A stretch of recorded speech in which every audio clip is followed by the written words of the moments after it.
Yeah, you made a video of it.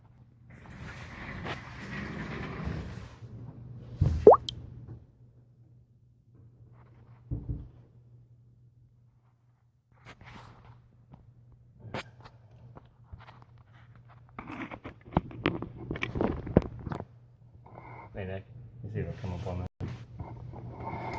You're on there? Still ready? Yep. Wait till it comes up on here.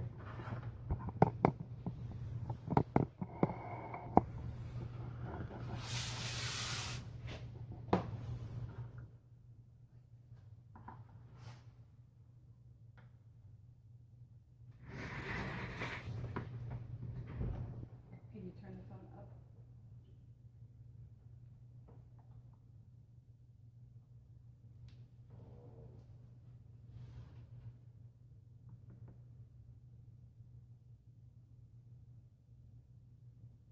Yeah. Huh, I don't know why it did that. It didn't do that before.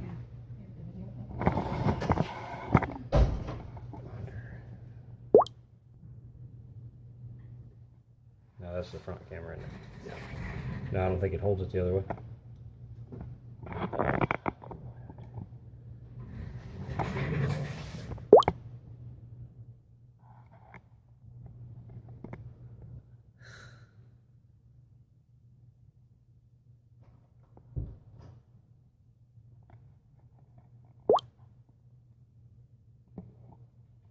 Alright, Nick, what's going on here?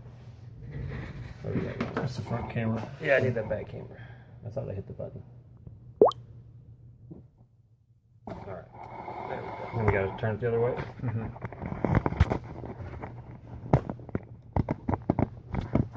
Bear with us, folks. We're getting the deal set up here.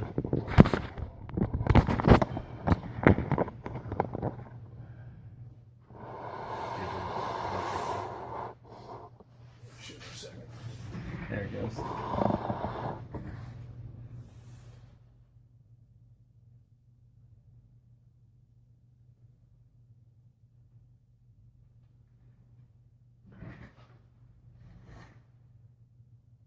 I think we're good. Yep. All right. Can you take it off full screen? Nick? Yep. There we go. We'll let some people get on here. Sorry about that. A little bit of confusion there on the first part. We tested it earlier, and it works a little bit different on a business page than a private page. So we'll give it a little bit of time here, and we'll see if anybody gets on. We know it's during the middle of the day, and there's a lot of folks working, but we figured we'd do our first test run in the middle instead of at night. So just give it a minute.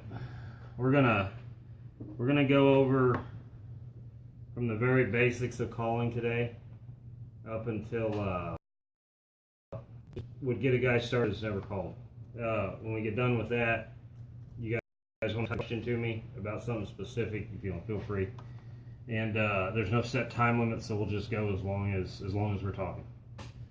So, do we have anybody on yet, Nick? We have 33 people watching. Stephen Black Welder says, now you're straight. Now you're right. Thank you, Stephen. Like I said, there was a little bit of confusion. We bought a special webcam yesterday and figured out you couldn't do that on a business page. So we had to go back to the cell phone. So it's kind of a last minute setup. So for those of you that do not live in Kansas or close to me, I used to do a lot of calling classes out of the shop, but they got a little too big for my shop to handle. As you can see, the shop is only about a 20 by 24 garage, and we're actually getting ready to look for a bigger shop this spring. So until then, we're gonna do it this way. Nick, could you make sure I'm still on that camera since I moved it? Yeah, you are. You're good. All right. So the first thing I'm gonna do is everybody needs to know how the call works in order to be able to use the call. So basic J-frame call. There's a reed and a cork that holds the reed down, and then you got your tone surface. There's an exhaust hole. Now, when you put air on the reed or pressure, if this reed makes a long stroke, the sound's going to be deeper. If it makes a shorter, faster stroke, it's going to be higher in pitch. So that's the basis of a duck call. So, like I said, if you put slow air into it, it's going to be a deep duck. If put fast air into it that's harder, it's going to be a high-pitched duck or a young duck. So that's the basis of it. So, what I like to tell everybody when they first learn how to do a call, there's two important things to a call. You have air pressure and tongue position. The third thing you throw in there is the amount of air that comes out, but the amount of air coming out of your mouth and the amount of pressure on a reed are two totally different things. The volume and pressure are completely different. So, the most important thing when you call is to always fill up your lungs with air. You cannot call without your lungs being full. You do not blow out of your mouth. Your mouth houses your tongue, which forms the note, but your air comes out of here. So between here and the back of your throat, all you have to do is keep your throat open. It just needs to stay out of the way. So we put a little grip ring on the end of our calls right here, that little ridge, and what that's for is that puts that around your hand. Put your hand around that, sorry. But that holds the call for you properly. So you don't need to close it off, and when you're learning, you also don't need to flap your hand. You can do that later. It changes the sound a little bit. When you're learning, you just need to leave it open so it doesn't obstruct anything. Your lips need to go up to the call so you're not impeding it. Anytime you take anything to do with air coming out of your mouth and you choke it, you'll get faster air, which before I told you when the air is faster, the reed makes a quicker stroke and it makes a higher pitch.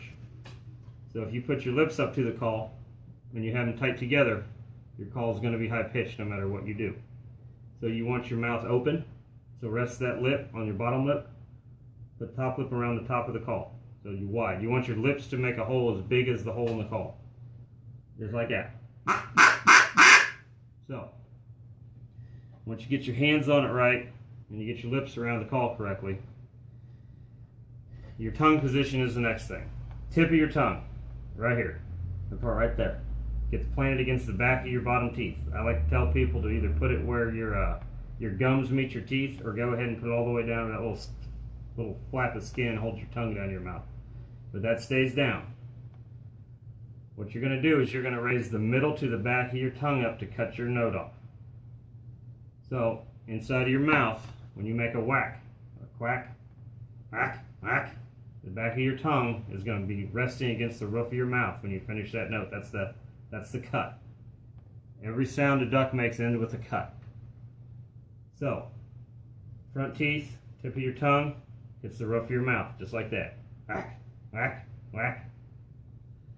Now the next thing you got to figure out is pressure. So, when you have your lungs full of air, you take as big a breath as you can make. Picture that like two balloons. And if you would take the balloons and you would squeeze them, you'd be making the pressure in the balloons condense and go higher. So that is what you're doing when you push with your diaphragm onto your lungs, is you're actually making pressure come out of your mouth and onto the reed. So the amount of air coming out and the pressure you're putting on the call are two totally different things. So if I fill my lungs all the way up and I blow hard, that is a lot of air coming out, and I'm pushing with my lungs as hard as I can. If I call softly, I'm still going to put the same amount of pressure. In other words, I'm pushing with my diaphragm on my lungs as hard as I am when I'm blowing hard, but I'm just letting very little air out.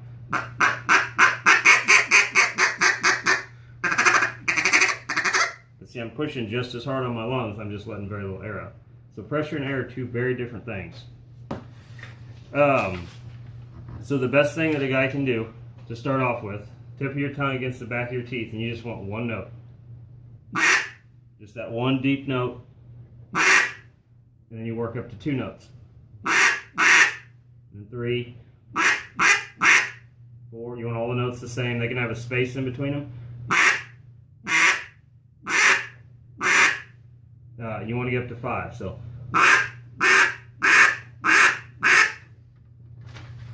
What's Jay saying? What's up, Jay? So once you get your 5, and that's 5 without a mess up, that's just going just off the top of your head. You can do it without messing up. You can put a cadence to it. So the best way to start a cadence is 3 notes. And That's whack, whack, whack, whack, whack, whack. Those are all the same note. They're just in a cadence. So, the best way to describe how to make that cadence is the first note is the same as the bottom note. They just are shorter in length. But you do not drop your pressure on the notes. So you can do 5. You can do 5 with the same note, but in a different length. So that's 5 the same note, just different length.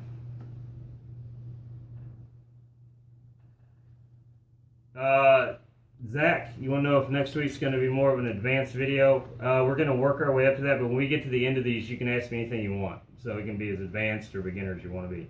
We just figured we'd start this first one off with the beginning for guys that don't know. So like I said, you have your 5 notes. You can do your 5 notes fast. So that is the beginning of it, and that quack makes every note that a duck makes. It's a feed. It's everything. So you have to learn that quack first. Another really good a good thing to keep in your head is when you're hearing a guy run a call well, and you're getting. That is the same exact thing as making one long note. That note is just broken up into that cadence. So every time you, that's your hand hitting the roof, that's your tongue hitting the roof of your mouth to cut the note. But it is the same as one long note. It's just broken up. So that long note is your pressure. The pressure is the duck. The pressure is the rasp. If you're blowing on a call and it's real high pitched and you know it shouldn't be, you're closing your throat or you're closing your lips. You should also put 0 voice into a duck call. So if I do this in the backside,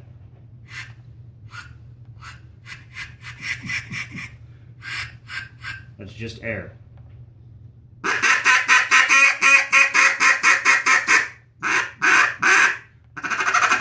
That's all just air. Now, there's 2 types of feeds. Like I said, we're going to do the basics. When I teach guys how to call, I like them to work on a quack, and I like them to start working on their feed. Everybody should just start off with a single cut, which is just one duck making a little bit of a feed, that chatter.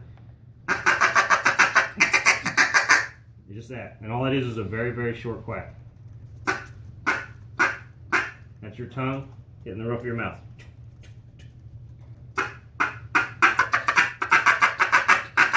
You can throw a little bit of a duck in it.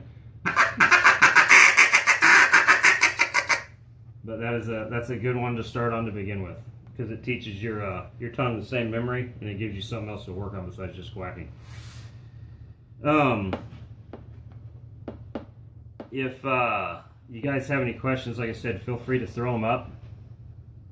What do we got? Corey said thanks for the schooling. Oh, no problem, Corey. How many guys do we got on here? We have 48 watching. Oh, that's pretty good. Yeah. Not bad for the first one at 1 o'clock. If you guys have any questions, I don't care what part of duck calling it is, just feel free to type them. Like Zach, you were asking about more advanced stuff. For you guys that are better on a call and you're trying to learn how to do particular sounds, a good thing for you to do is learn sequences. So if you're trying to throw that duck in your feed, if you can roll the feed a little bit, or like a refuge feed, if you can get that out, you can start throwing a duck in it. So that's, and you drop your jaw down. You can start doing 2, 3. You can start doing 4, 5 and get actual runs in them. Chip Elias, when will you get into that fast cut feed? Are you doing anything different than other than just being yes? When I'm doing that, the tip of my tongue goes all the way up and down. That's the only note you take the tongue off your tip of your tongue off your teeth with. So some people call it a contest feed. I'm not quite that fast on it. So mine's kind of in between that and a single cut.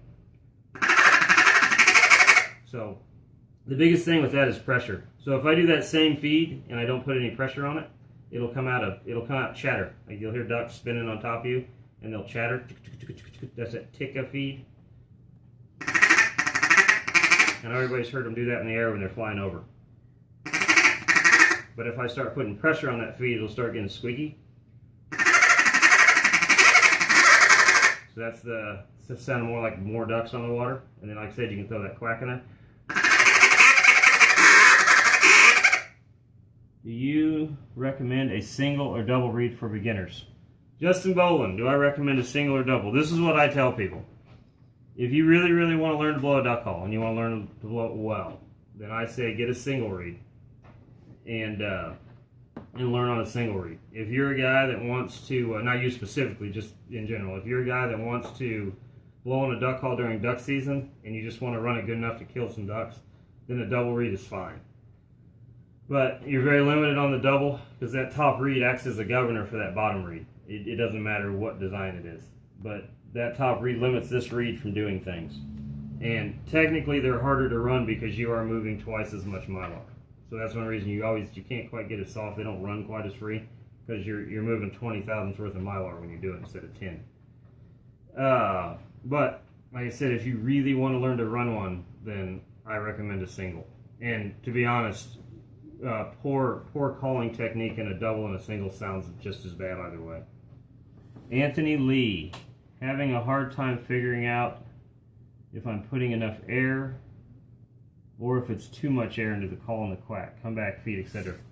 Okay, Anthony, this is something that a lot of guys have a hard time with, so that's a good question.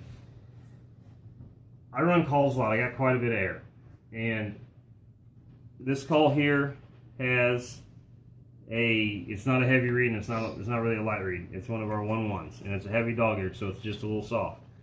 If you're putting the proper amount of air pressure into a call, in other words, your throat is open and you're not constricting it, it's fairly hard to blow over a duck call. So if I run this hard,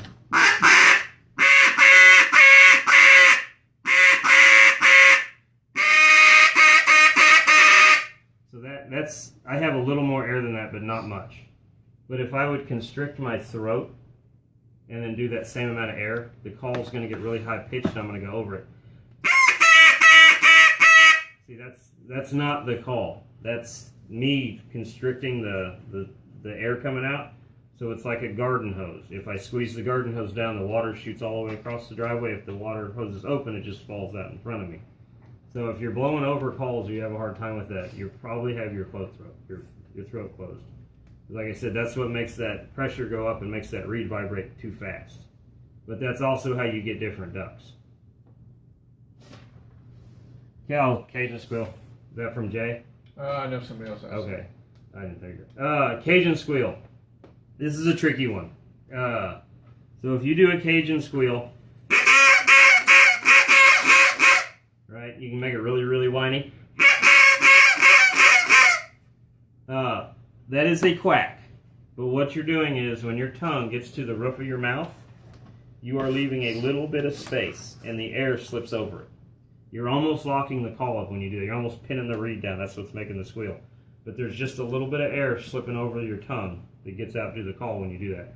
So it's very, very constricted. So again, your tip of your tongue stays against the back of your teeth, and you're going to raise that tongue up like you're going to cut the note, but you're going to let the air flow through, and you're just varying your pressure onto the call.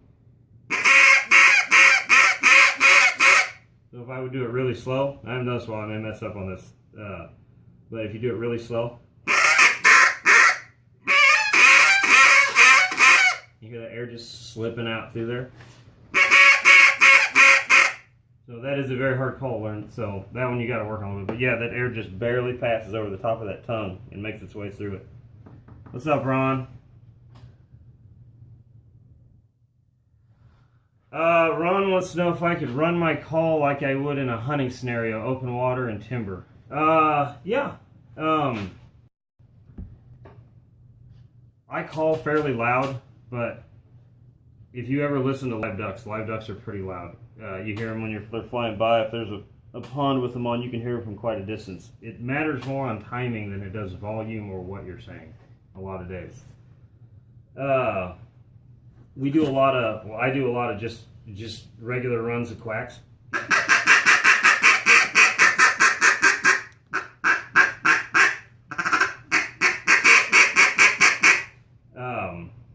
depending on the day, I don't really like calling when ducks are looking at me. I like them on the corners, and I like to call at them right before I think they're going to turn. I don't like them to make the turn. I like to make the note right before they're going to turn. I like to call at them just loud enough that I think they can hear it, unless I'm competing with something like another guy or birds. But if we're working birds good, then I like to call just loud enough that I think they can hear it. I also think calls like ducks like a lot of whine. So I'll do a lot of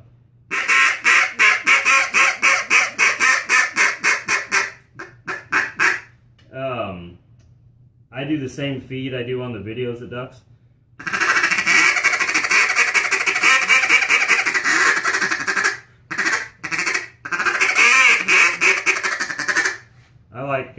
I do like if we're keeping them on a string coming in and they like to vary off a little bit and slide on you, I like to feed on them on the way in. But I don't throw a lot of ducks in it, I just like the sound.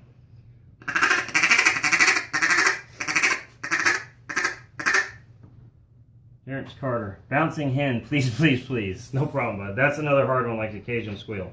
So, Terrence is asking about the...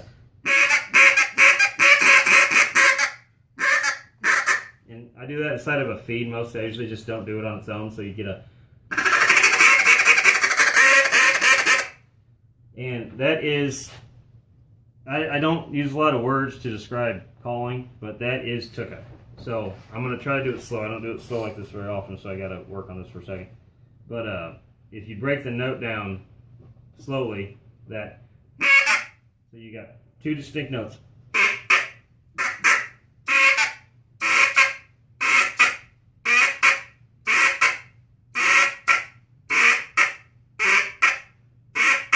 So it's like making a teal at the beginning. So instead of going ack, this is one note that doesn't end with a K.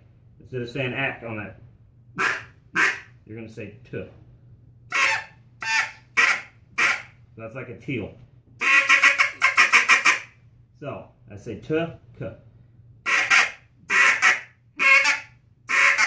So, and then again, you're putting the tip of your tongue up to cut that note off because you're doing that teal sound, and just a little bit of air slides over that note. But that Cajun Squeal, like I said, I don't like to do that one on its own very much. I throw that into feeds or anything, and it's a little bit easier to get in a feed because you're already letting that air run out hard.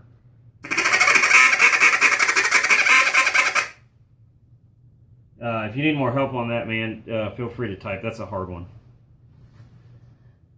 Thank you for the live lesson. Watch YouTube. Jason, I can't read his last name, Nick.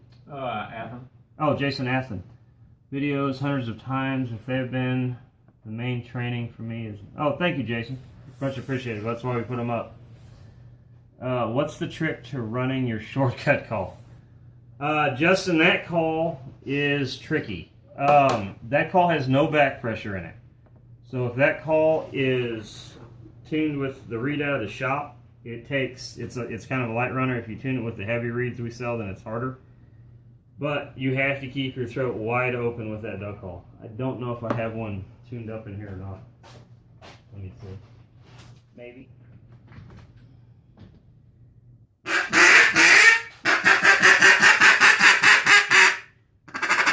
Okay, that one's mostly tuned.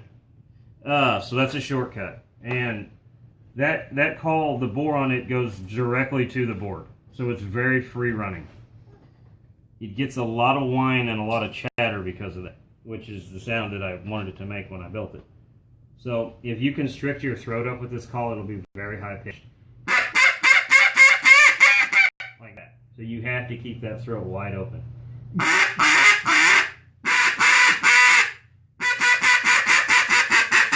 This call also likes the air to be popped instead of letting it, like on a standard J-frame, you can let the air fall a little bit more. You're going to drop the pressure just a little bit in the note. This one likes the note more of a ack, ack, ack.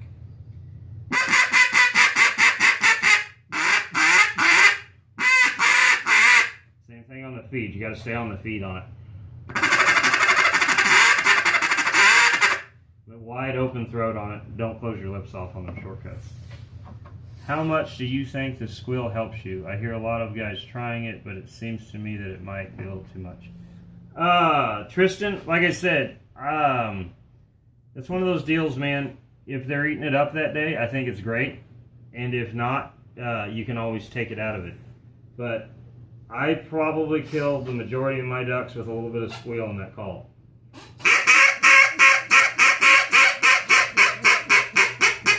If you step back from the call 50 yards or 100 yards, that sounds a lot less high pitched than what it does when you're right up close to it. And ducks, ducks sound different from each other a lot. Can you explain the cadence? Oh, sure. Jeff Freeman wants to know if we can explain the cadences a little more, meaning some of the instruction says that the notes are shorter in duration and go down in scale and pitch, where you say, okay, Jeff, the answer to that is both. But when you're learning, it's easier to make the same note, just shorter. So when I'm teaching somebody that hasn't run a call a lot, the easiest thing to do is to teach them one long note, which is obnoxious, but then we start breaking the note up. So we're gonna. So see, that's all the same long note. That's just my tongue hitting that note each time. So that's the same pressure and the same volume. You can speed it up. But see, that's the same pressure and volume. You hardly will ever hear a duck drop its pressure off. So usually, because that's when you go flat. You flatten out when you start dropping the pressure down your cadence. So a lot of times when you think you're hearing a guy drop, you're just hearing him switch cadences.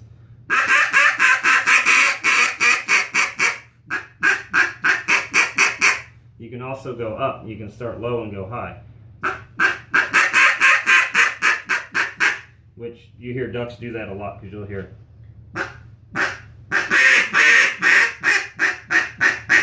That'll him.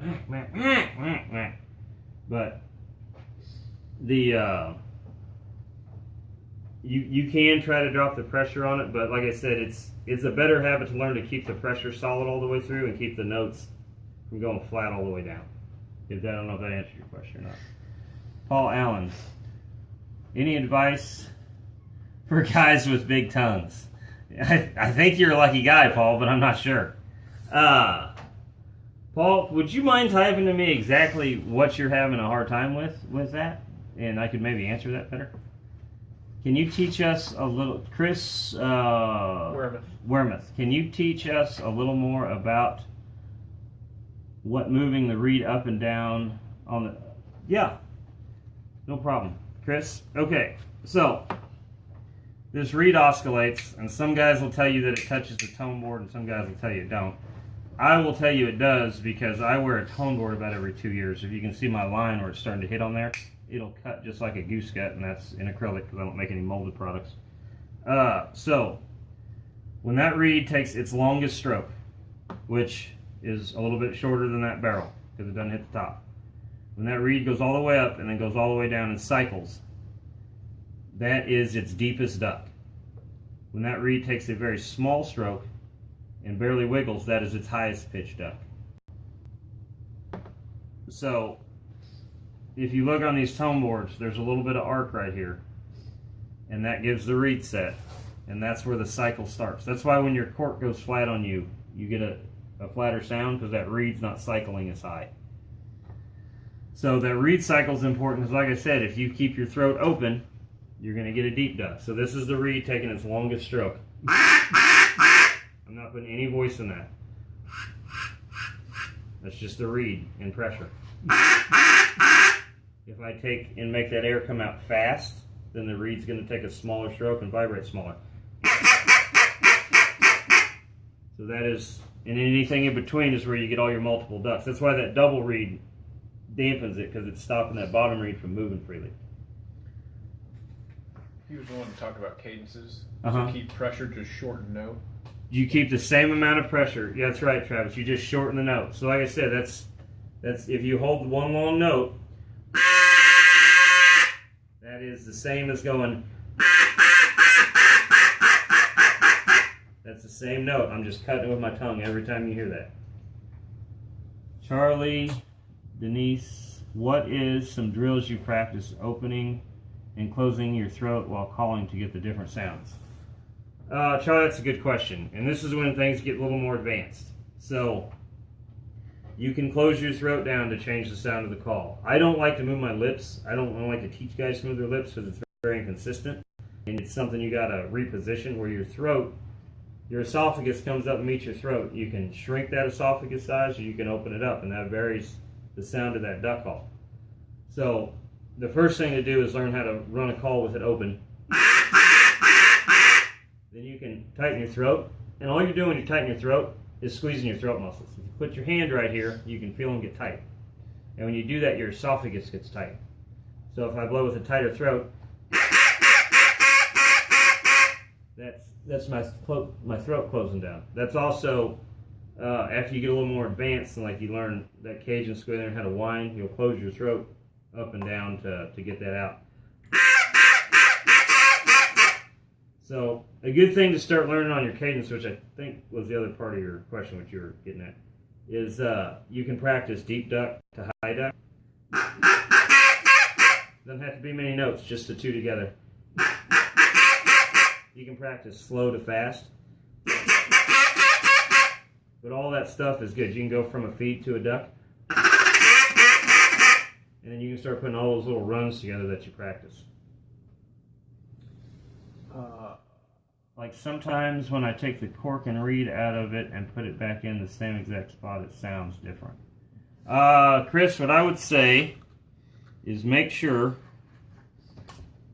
when you take that cork and reed out that the reed, I'll take one down out right now.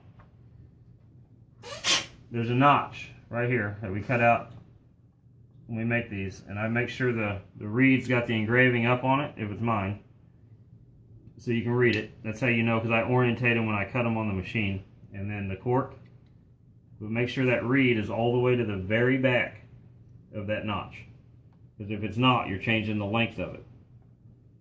And then your cork, you have to make sure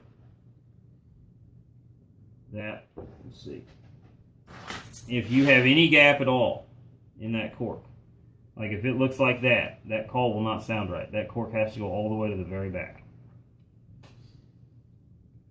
So there should be no gap between the back of that cork notch and the back of that cork. So I would double check that and make sure that's in position good. And also make sure it's got fresh cork. If you need some, just give us some, shoot us a message and we'll get some out to you. Paul Allen, oh, the big tongue. My tongue will block the call off so I can't get a good low quack. All right, Paul. This is what I would work on doing. And this is something more advanced, and I don't like to bring this up to guys when they're first learning because it gets confusing.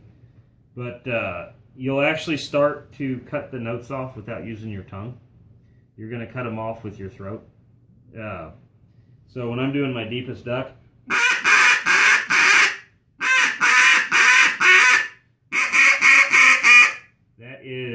that is cut off with my throat.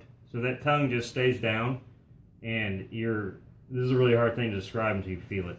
But basically, your throat is cutting off that note. It's a lot like making a cluck on a goose call. Very similar. So I would work on that. Do you need cork? Hope all is well, buddy. Oh, what's up, Clay? No, bud, we're still good. Do you need cork yet? If you do, you're kicking my butt. Tristan, what call of yours do you recommend for the average caller? Oh, good, Tristan. I forgot to bring that up at the beginning.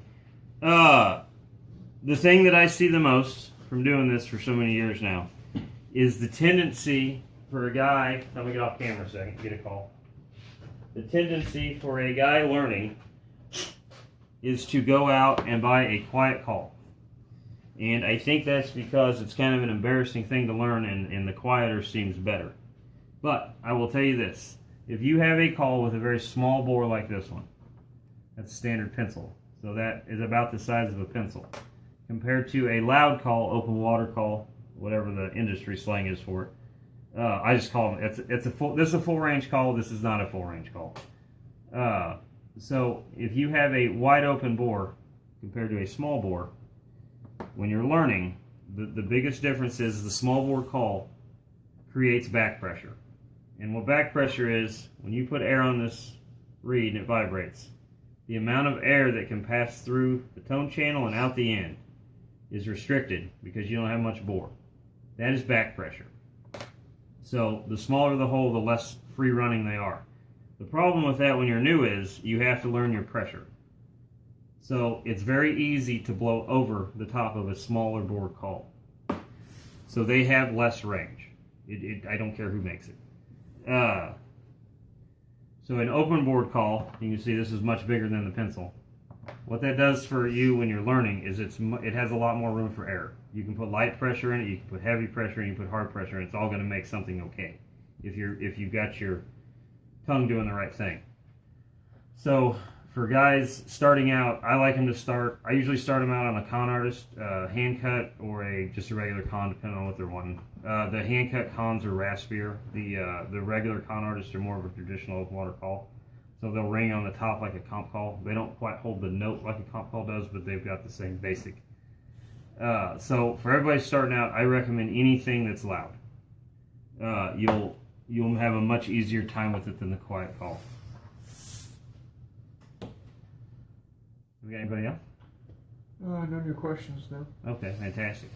But yeah, so for everybody that's just starting out, like I said, the most important thing is tip of your tongue, bottom of your teeth, the middle of your tongue to the back is going to cut the note. These two.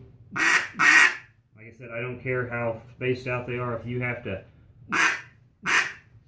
that's fine. You just need to learn to do that single quack. That does everything.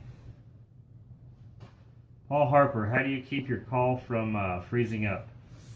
Paul, if you're talking, are you talking about locking up from spit, or are you talking about freezing up from it being cold? If you're talking about them locking up from spit, there's two things to that. One, ours are generally pretty good about it. I don't get very many complaints.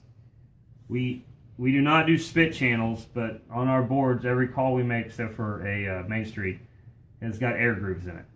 And those two grooves, they don't channel spit, they don't do any of that. What they do is when your air goes over to lift that reed up, it's a deeper spot for the air to get under to pick the reed up.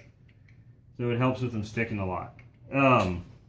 That's why if you look at our calls, the troughs die off into the front. They don't have a dam at the end. Because like I said, what those do is let air underneath the reed to pick it up so it doesn't stick.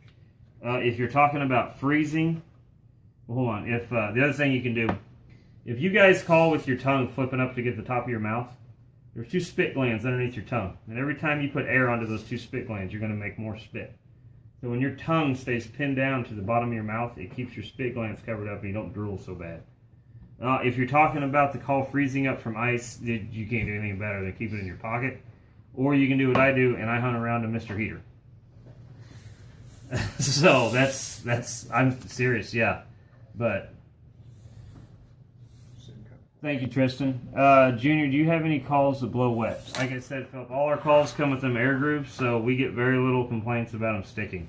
A long time ago, before we put the grooves in them, we did them in just troublemakers, and we left the grooves at all the other ones, and we had so many people that liked the troublemaker grooves that we just do them in all of them. So, again, too, your double reed will be more prone to sticking or freezing because you'll have that extra piece of mylar on top that holds water where the tone board can drain it. So a single reed usually does better at that. Jordan Bath, feeding without blowing into the call. How to get younger to move the right ways. Tongue, I'm guessing. Oh, tongue to move the right ways. Jordan, you can do 2 feeds, bud. My single cut feed is not the best. I'm a little slow at it. I've never been able to get it faster than this. But you can do a single cut, which is just your tongue hitting the roof of your mouth.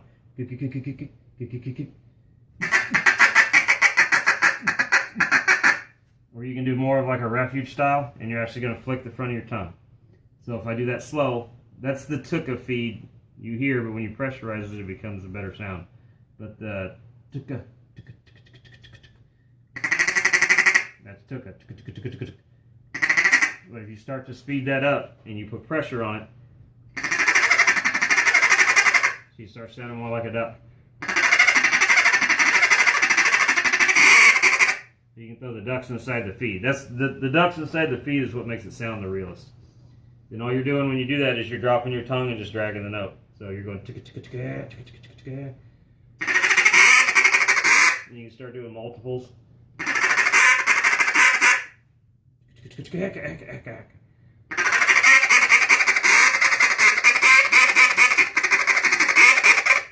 And that's all that is. But when you're doing that feed, if I'm running that feed hard,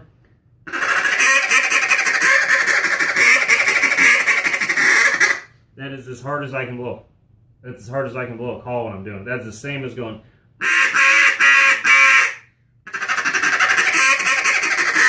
The feed takes a lot of pressure. I think that's what you're asking me, Jordan. If not, retype me, bud, and we'll see if we can do more. Like I say, anybody's got any questions, post on up. If you get one of our calls, I would highly encourage all you guys to play with the reed kit we send. It has 2 types of each reed we make in random sizes. So take them in and out and play with them because they're 5/1000ths a step, and it's an easy way to tune a call. And the closer you can get it to fit you, the better you'll run that call. Derek Starner, what call and reed combo are you running? Derek, this is my LT hand cut. I just have the scroll work like a center on it just because I liked it, and I shot it through the engraver. But it's a standard LT hand cut. There's zero special about this call. A matter of fact, this was a call that it was a rando that I threw in my bag last year for an extra, and halfway through the season last year I ended up wearing the tone board out of my other old black one.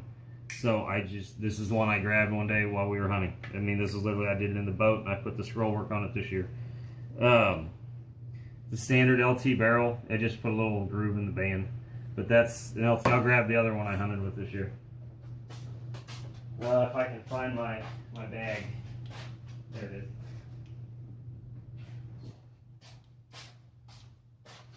I like the little calls and I like loud calls, so I usually hunt with an LT or a center. This is an LT that I hunted with for about half the season this year. I hunted with it because, quite frankly, I misengraved it for a birthday present for somebody. So that's the one I hunted this year. But like I said, standard Cocoa Ball hand cut we make. It's got a 1.3 HD in it. That one's got a 1.1.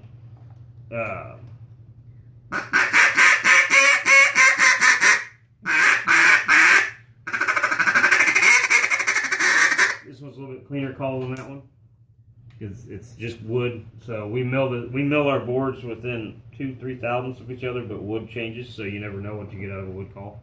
So this is more of our standard acrylic sound. And then this is a little bit calmer on the cocoa.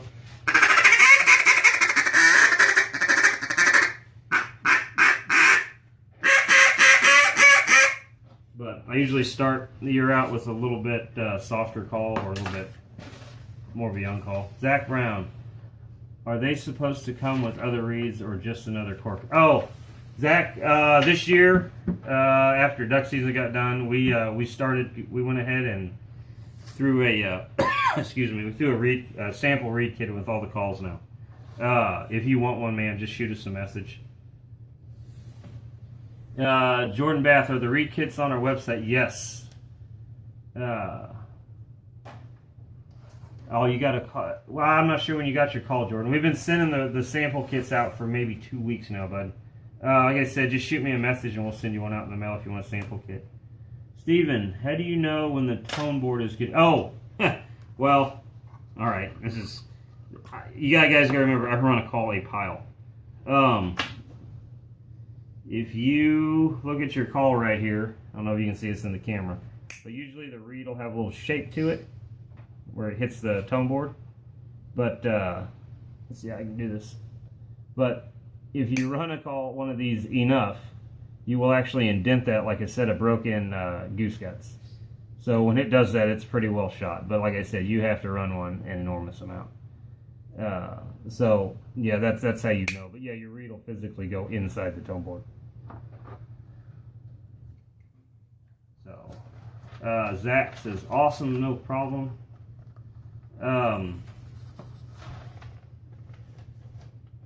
Oh yeah, if any of you guys want to follow us more, since Facebook does this crazy algorithm thing and you don't get everything we post, we have a fan cave. It's just a Ducklander fan cave. You can look it up, and we're very active on there. There's always guys buying and trading our stuff, and we do special fan cave deals on there and all that. So that's a real good way to keep up with us. Anybody out there, you're welcome to shoot me a private video if you want to say, hey, this is what I'm having a hard time with on the call, and then we can answer it. Just be patient with me. So, but yeah, if anybody's got any more questions, just post them up. We'll give you a little bit of time to do that. We are going to start trying to do more of these this year.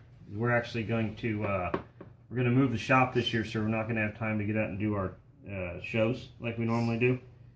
So we're going to start doing more of the online stuff right here. Hey, what's up, Todd? Your stuff is getting ready to go on the engraver, and you have some absolutely amazing blanks. Mason, oh yeah. The other thing you guys can do is you can get on. We have an actual Ducklander calling page. It is a private page, so nobody can just see what you're posting, but I get on there, and some of my staff gets on there, and if you want to post videos of yourself calling, and we can get on and post a video back of what you're doing wrong. Most of the time, we've got enough on that page that you can go down through the page and find a video that relates to you, but we're fine with posting new information for it. Jordan Bath, we will get on to goose calling a little bit in the future. We're going to start off with the duck calls. What is the difference between the new and old guts in the low life? Oh, Trey, the new guts in the low life, they're a lot better guts than we had originally. They're molded off a buddy of ours that won some contests with them, and they're a very good gut. They're very easy to run. Let's hear the short barrel call from Matt. Matt, I would love to, buddy, but I don't think I have one. I think we sold them all. Nick, do we have a short barrel laying around here? Oh, look. If I have one, I'll run it for you. For the guy that sticks the call no matter what brand, is it call style that needs to change, or is there a at-home to fix available for this problem? Chad, I tell you what, bud, if you'd shoot me a little message here after this, because I never talk poorly on anybody. Certain designs are prone to stick more than others, but I'm going to say it's a lot of times it's more the user than it is the product. First thing I'd ask is if you keep the tip of your tongue anchored down to the bottom of your teeth. Like I said before, if you raise that tongue up and cut the note with the tip of it, you expose your spit glands that sit underneath your tongue. They're just right under the middle of it. And when you raise that tip up, air gets to them, and then they make more spit. So keeping the tip down is a very good way to keep the saliva from pouring out of your mouth. Now, with that said, some guys just spit a lot, man. So I would say if you've never tried one with the air channels in it, I would encourage it. We can also add a little bit more set in the boards, but I hardly have anybody that ever complains about, since we've gone to the channels, about them sticking. But yeah, shoot me a message and tell me what you're having problems with specifically though on that, bud. Matt Healy, let's hear the new short barrel call. Sorry, but we don't have them. Those went very fast. Jordan Bath, are the reed kits on your website? Yeah, there's an old. Let's see if there any more. You just come up. No, all right. That's probably about it. Tristan. So if you're doing the feed by the tip of your tongue, you're just kinda. It does get the call wetter. So that's something you kind of got to learn to control. But yes, it does. It does make more spit anytime you raise that tongue up. Shane Blackwood, what's the name of the DLC calling page? I think it is just Ducklander Calling Clinic, but let me look it up, make sure I don't get it wrong. Like I said, that none of that is viewable unless you're a member of the page, and we moderate the page very heavily. So everybody feel free to post a video, whether you're super advanced and having a hard time just tweaking something, or whether you just started. It's a very comfortable page to be on. What was it, Nick? Still looking for it. Okay. I think it is Duckland. Mason typed it. I'm pretty sure it's just Ducklander calling page.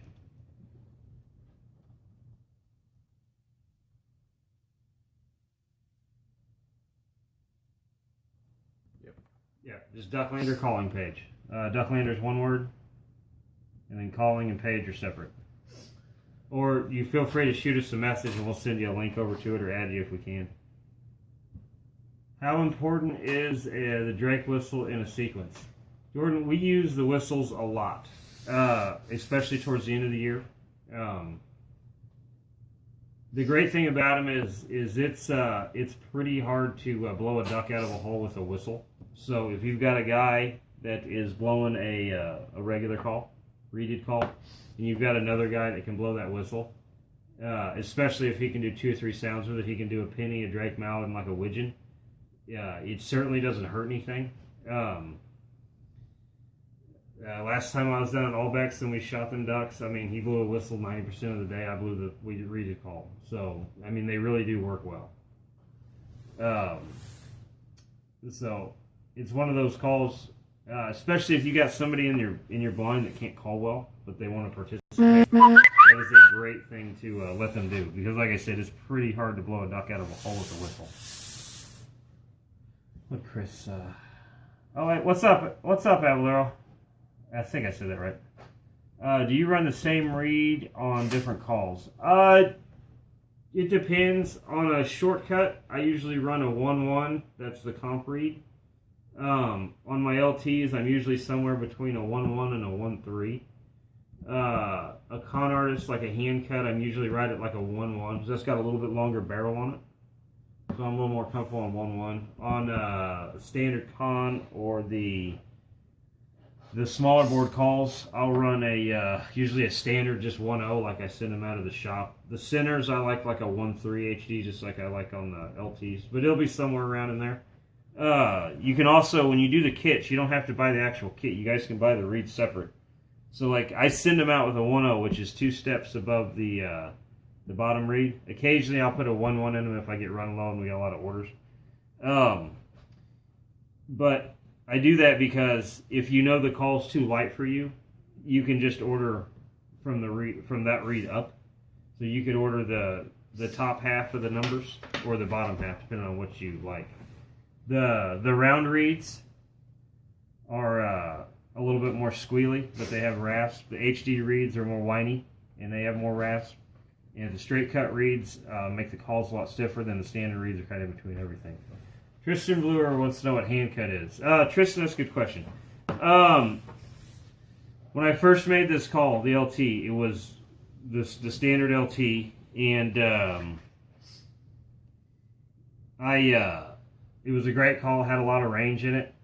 I had a couple guys that basically asked me if we could get them a little bit raspier. One of them ran one of my tone boards in a big contest and got beat by a call that had a little bit more range on the raspy end of it. So at the time, what we did is I went ahead and I started kind of sloping the tone boards off more like cutting down a cut down call. So they started asking me if they could have the hand cut versions of the LTs. So to make it less confusing, I would just engrave it on the tone board itself. So that is what hand cut came about. It has nothing to do with how they're turned. We turn in shop by hand. We also have CNC equipment. So it just depends. You can get a black acrylic call from me, hand turned or CNC. If a guy wants one, we'll hand turn them. We hand turn probably close to 40, 50 calls a week.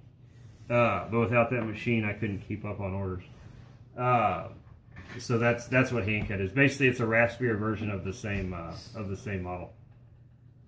And then Paul Allen, will whistle clinic in the future? Absolutely, Paul. When ducks are getting close to you, do you quiet down or keep calling on? Man, I tell you what, that is kind of day dependent on what they want. There are certain days that they want called hard all the way to the water, but it's very far between. What I find that works better on days when they're wanting to hear the call is, one, either you can blow that whistle until they come all the way down, because that does not spook them very much. But a lot of times, just a little bit of chatter or just quacks work really well. So by that I mean, like, if I've got ducks and they want to hear that call all the way down, I'll do a lot of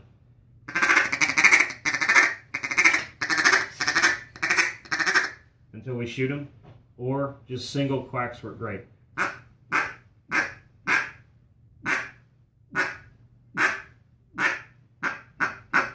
Just a little bit of sound to keep them coming.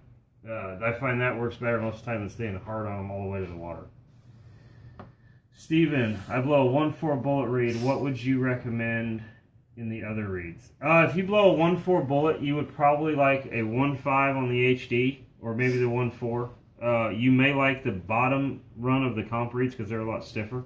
So you may like a 9-1 or 1-1 on the comp reed. If you get past that, they get extremely stiff. And then the standard reeds, you'd probably be 1-3 to 1-5. Yes. Yeah, that's pretty true in most of them until you get down to the real small board calls like the QTs. The QTs, I usually tell people some guys like the real long reeds in them, but usually like 1-3 and down works better in the QTs because there's so much restriction on those little board calls. Here, we can do a whistle one right now. We can go over the whistle better in the future, but yeah, we can do a whistle right now.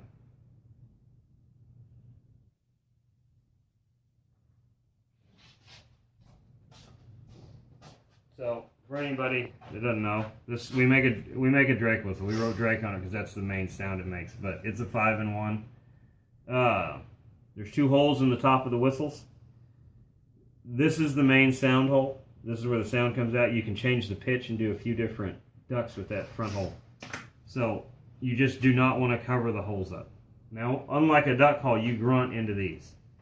So I'll do it because I can't blow through the back of this. I'll blow through the back of this call like I would in a whistle. So that's the Drake. We have quite a bit bigger hole than most of the whistles you see like this, so these get a little bit louder.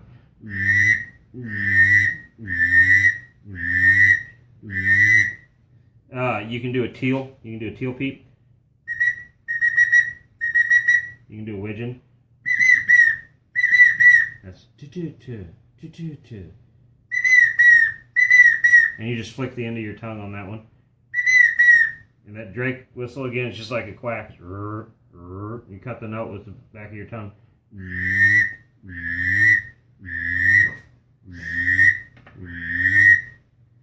You can do the penny on here. You can do a woody. You just slide your finger over that hole.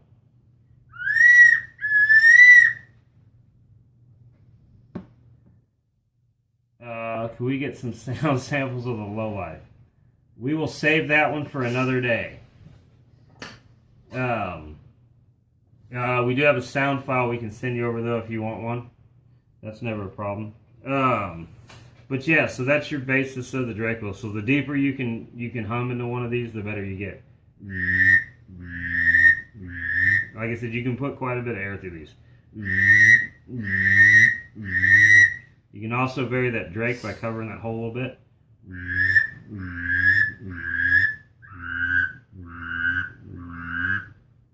So that's the basis of the whistle. If anybody's got any questions on the whistle, just holler.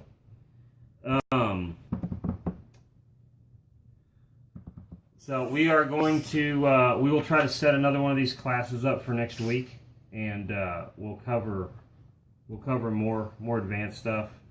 We can also do just a Q&A night where you guys can ask whatever you're having a problem with, and then we can go over it with you.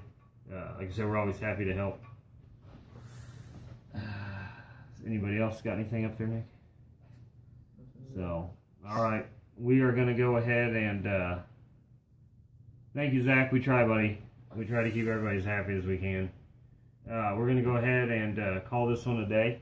But like I said, if you guys have any questions in the future, just let us know. You can always shoot us a message, call the shop, text us, hit us on Snapchat, Facebook. We answer everything. So thanks for watching, guys, and come on back next week with us.